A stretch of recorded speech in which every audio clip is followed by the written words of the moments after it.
നീ കൃപ കണ്ടെത്തിയിരിക്കുന്നു. നീ ഗർഭം ധരിച്ച് ഒരു പുത്രനെ പ്രസവിക്കും. അവന് യേശു എന്ന് പേരിടണം.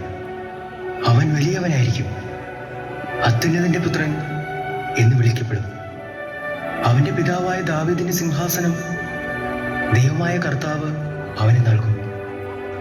യാക്കോബിന്റെ ഭവനത്തിന്മേൽ അവൻ എന്നേക്കും ഭരണം നടത്തും. അവന്റെ രാജ്യത്തിന് അവസാനമുണ്ടാവുകയില്ല. ഇതെങ്ങനെ സംഭവിക്കും?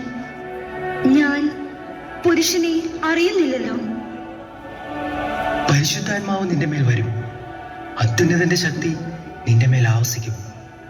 ആകയാൽ ജനിക്കാൻ പോകുന്ന ശിശു പരിശുദ്ധൻ, ദൈവപുത്രൻ എന്ന് വിളിക്കപ്പെടും. ഇതാ നിന്റെ ചാർച്ചക്കാരി വൃദ്ധയായ എലിസബത്തും ഒരു പുത്രനെ ഗർഭം ധരിച്ചിരിക്കുന്നു. വന്ധ്യ എന്ന് പറഞ്ഞിരുന്ന അവൾക്ക് ഇത് 6-ാം മാസമാണ്. ദൈവത്തിന് ഒന്നും അസാധ്യമല്ല.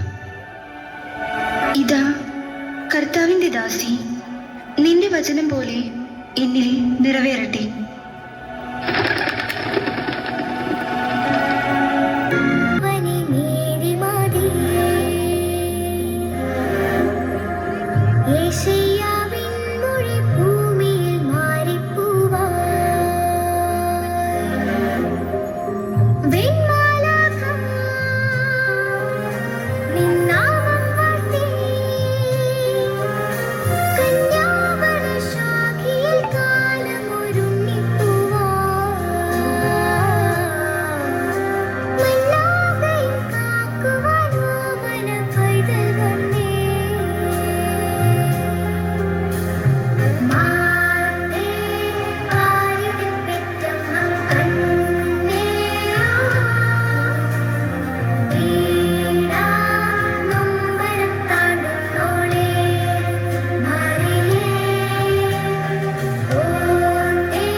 പോലെ പവിഴകാന്തിയോടെ അഴകു ചാത്തി വന്നുദിച്ച ദിവ്യതാരമേ, ലോകപാപമെല്ലാം തോളിലേറ്റിടാൻ എളിമയോട് ജാതനായ മഹിത സ്നേഹമേ.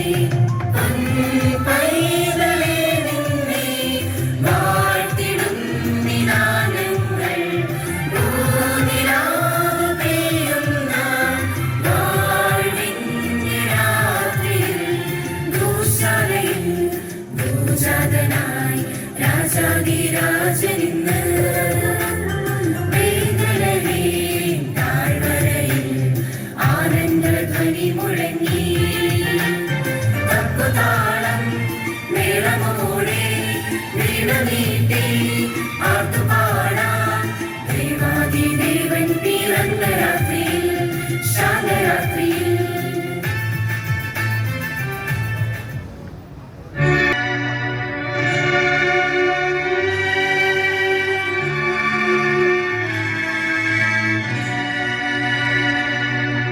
ദൂരെ നിന്നും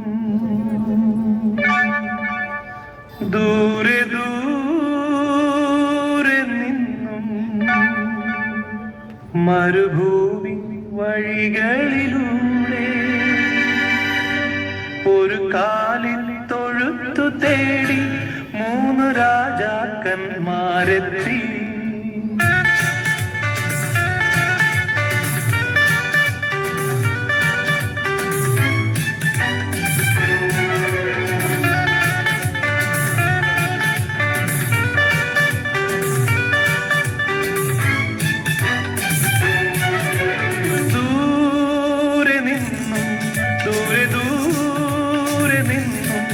മരുഭൂവിൻ വഴികളിലൂടെ ഒരു കാലിൽ തൊഴുത്തു തേടി 3 രാജാക്കന്മാരെത്തി.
താളമേളം